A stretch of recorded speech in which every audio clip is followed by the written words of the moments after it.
আসসালামু আলাইকুম। পাওয়ার প্লেতে ব্যাটিং এবং বোলিংটা যদি বাংলাদেশ দল ভালো করতে পারত তাহলে ভারতের বিপক্ষে অবশ্যই গতকাল লড়াই হতো। শেষ পর্যন্ত লড়াইটা ঠিকঠাক জমে ওঠেনি ঠিকই। ২১ বল আর ৬ উইকেট হাতে রেখে নাজমুল হোসেন শান্তর দল ভারতের কাছে হেরেছে। ২২৮ রানের পুঁজি নিয়ে একটা সময় কিন্তু বাংলাদেশ খেলায় চ্যালেঞ্জ তৈরি করে ফেলেছিল এবং ম্যাচে কিন্তু টান টান উত্তেজনা তৈরি হয়ে গিয়েছিল।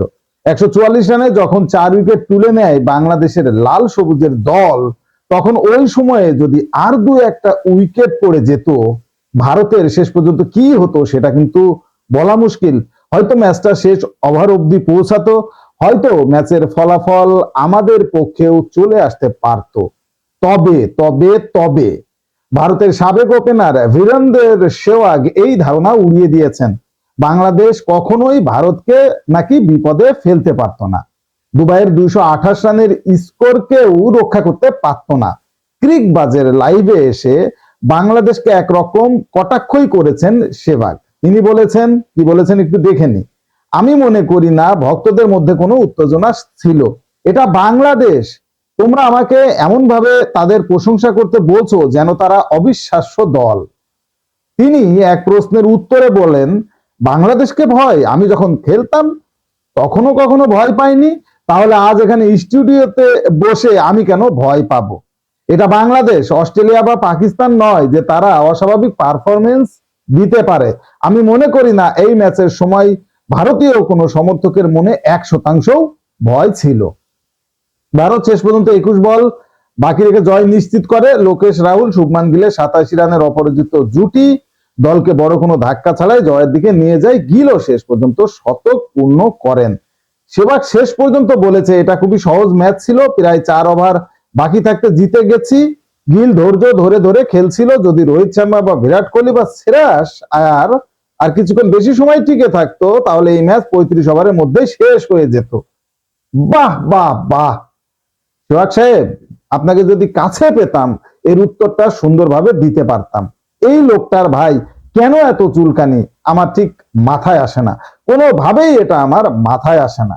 এত চুলকানি কেন ভাই? এত খাওজানি যদি থাকে তাহলে খাওজানির মলম লাগান। বাজারে বিভিন্ন ভালো কোয়ালিটির মলম আছে, সেগুলো লাগান।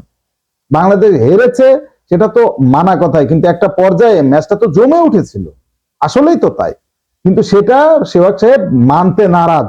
এবং শুভমান গিলকে কে ঠেকা দিয়েছিল যে ভাই তুমি টুকুর টুকুর টুকুর টুকুর করে খেলো, তুমি আরো ৪-৫ ওভার ম্যাচটাকে এগিয়ে নিয়ে যাও। বরঞ্চ ভারতের তো উচিত ছিল যে রান রেটটাকে এগিয়ে নেওয়ার জন্য দ্রুত রান করার।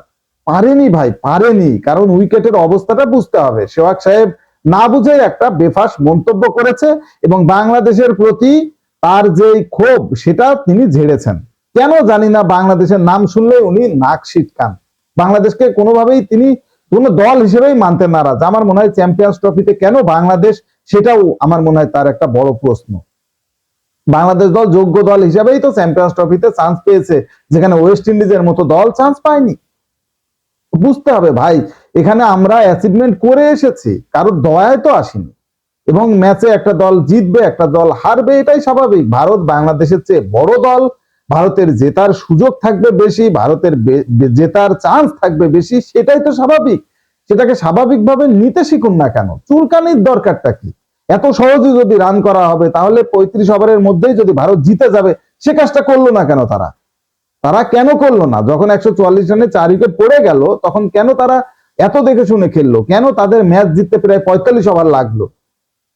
এই সব প্রশ্ন যদি তাকে করা হয়, জেনেই উত্তরটা পাওয়া যাবে।